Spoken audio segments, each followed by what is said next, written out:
PMI nos Estados Unidos, confiança do consumidor FGV aqui no Brasil e dados da Alemanha. E outras notícias que mexeram no mercado no dia de hoje. Roda a vinheta.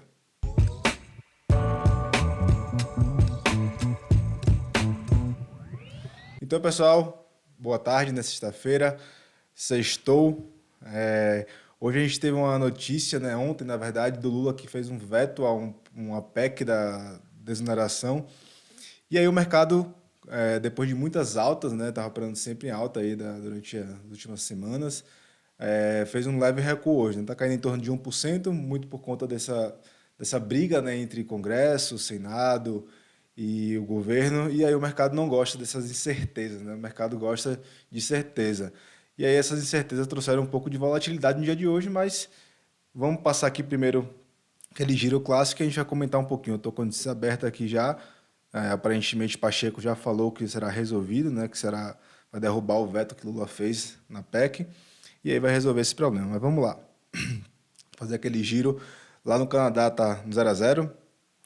Estados Unidos está no feriado, né? Fechou às 13 horas do dia de hoje. Fechou em alta de 0,06%. O Ibov está caindo 0,35%. FTSE 100 com alta de 0,06%. DAX com alta de 0,22%. África do Sul 0,36% de alta. Xangai na China caiu 0,68%. Nikkei alta de 0,52%. E Austrália com alta de 0,17%. Nosso índice de ganância e medo está no nível de ganância, né, 68. À medida que o mercado americano vai subindo, ele vai aumentando esse nível de ganância. Provavelmente daqui a pouco vai chegar aqui no extrema ganância, né, no nível de 75, 80.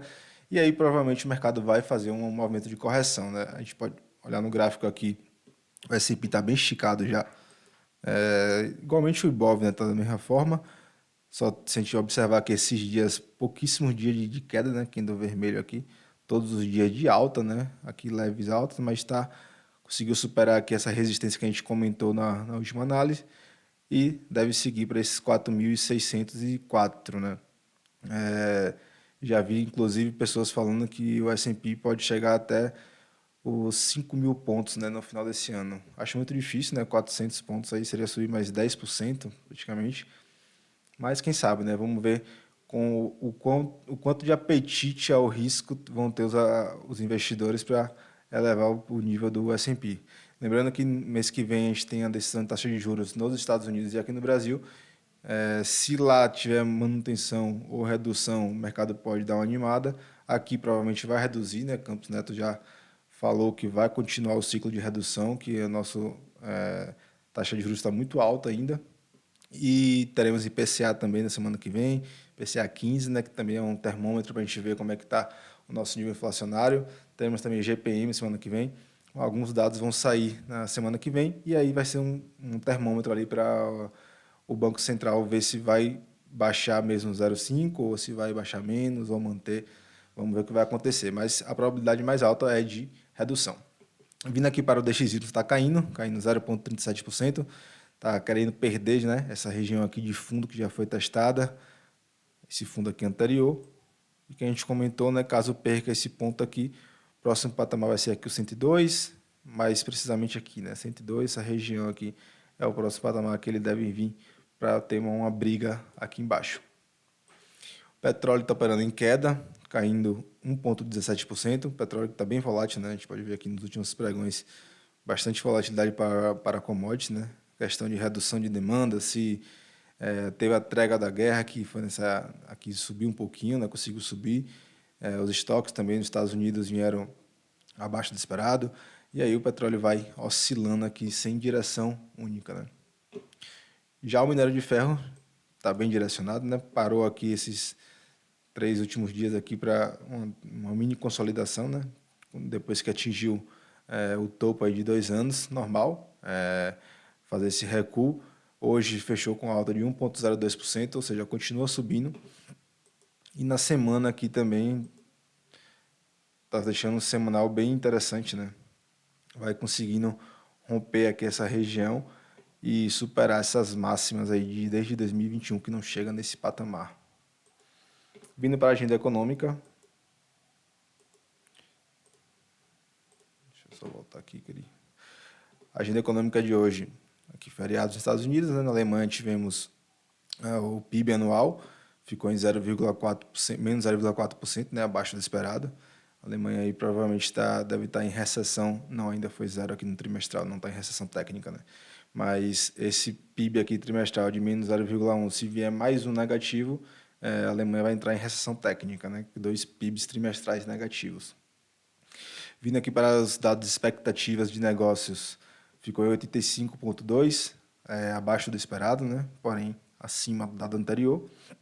A avaliação de situação atual ficou levemente abaixo do esperado, também ficou acima do mês anterior.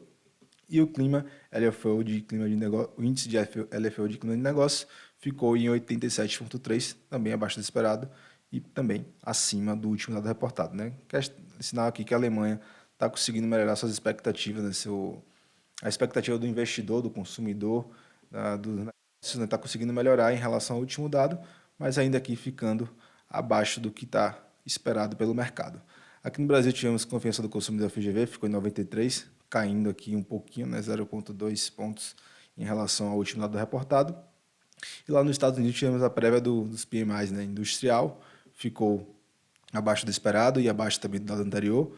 O composto do S&P Global ficou igual ao último dado reportado e o do setor de serviços ficou acima do esperado e também acima do dado anterior, né? Os Estados Unidos aí voltando a crescer, né? O PMI voltando para cima dos 50, que significa expansão econômica, mas aqui ainda é uma prévia. A gente vai ter o dado oficial, provavelmente na semana que vem, se eu não me engano, a gente vai ter esse dado oficial para saber como é que de fato está o mercado. E aqui foi a notícia que provavelmente derrubou o mercado no dia de hoje, né? Não só essa, mas também a questão da PEC da limitação do STF, que já teve uma briga, né? Que um deputado senador do PT votou a favor, né, o Jacques Wagner, e aí está tendo essa briga entre Congresso, entre STF e o governo também, está bem complicado de saber o que vai acontecer no cenário aqui no Brasil, né? Mas aqui também o Pacheco já falou que esse veto vai passar pela análise do Congresso e tende a ser derrubado, né? Ou seja, vai anular tudo que o mercado está querendo precificar hoje, digamos assim, vai ser anulado com a derrubada do veto, né?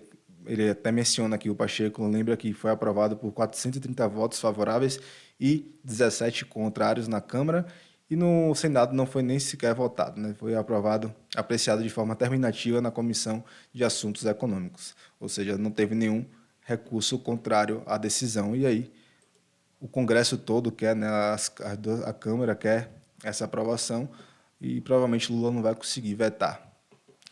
E vindo aqui para a nossa bolsa, vamos ver como é que estamos no dia de hoje, né? Agora caindo 0,9%.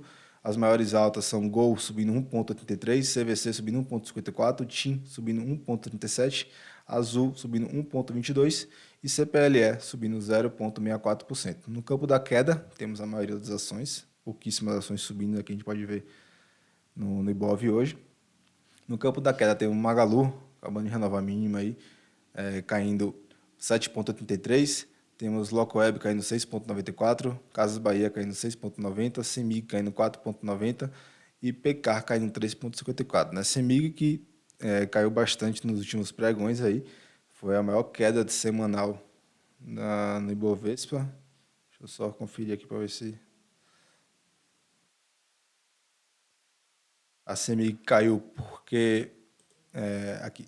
Isso mesmo, o CEMIG está caindo 21,58 na semana, né? Não é normal uma elétrica cair tanto assim, mas o motivo da queda da CEMIG foi porque o Zema conversou com o Pacheco e vai provavelmente federalizar a CEMIG, né? Ou seja, reverter ali o que estava se conversando para fazer a privatização, vai fazer a federalização, porque o Estado de Minas Gerais tem uma dívida em torno de 160 bilhões com a União, e a União vai aceitar esses ativos, né, de Minas, tanto a CEMIG quanto a Copasa, eles vão aceitar esses ativos para quitar esse passivo, né, que o Estado de Minas tem com a União. E aí refletiu, né, a empresa caiu. O Ibovespa aqui tá, a gente pode ver que tem uma alta bem esticada aqui, né, uma subida aqui bem forte, praticamente sem recuo nenhum. Deixa eu ver só quantos por cento foi aqui essa alta toda. A gente subiu para 12% aí sem praticamente recuo nenhum, só uns candles aqui de indecisão, né, de realização de lucros e outras players entrando no mercado também. Geralmente acontece isso quando chega em regiões de topo, né? aqui nesse topo nem parou, né? Já seguiu direto. E aí agora chega aqui, está fazendo aqui. Por enquanto eu considero ainda um movimento apenas de exaustão, né? A gente pode ver que o IFR estava bem em zona de sobrecompra, estava acima do nível de 80 e aí aqui é uma exaustão do movimento para a possível entrada de pegar fôlego, né? Possível entrada de novos players para aí a gente tentar seguir para o topo, né? Se for ter de fato o rally de fim de ano. Mas estou achando muito difícil, muita notícia surgindo de ter esse rally, mas o mercado sempre faz umas surpresas, né? Vamos ter que ficar acompanhando dia a dia para ver como vai se comportar. E aqui o dólar está operando em queda de 0,20%. Dólar que não consegue, né, superar essa região aqui dos 4,91 há bastante tempo. Depois que ele conseguir superar, ainda vai ter esse 4,96, depois vai ter esse 5,6 aqui. Ou seja, o dólar tem bastante pontos de resistência aqui na sua frente para conseguir subir. Né? Muito provável que o dólar opere em queda. Né? Venha testar mais uma vez esse fundo aqui e possivelmente, se vier mais uma vez aqui, ele deve perder e seguir aqui para casa dos 4,80. Então, pessoal, era isso que eu falo para vocês hoje nessa sexta-feira, bastante movimentada, né? Apesar de bem movimentado em relação a notícias aqui internas no Brasil, está operando sem liquidez, né? O volume está bem baixo por conta do feriado nos Estados Unidos.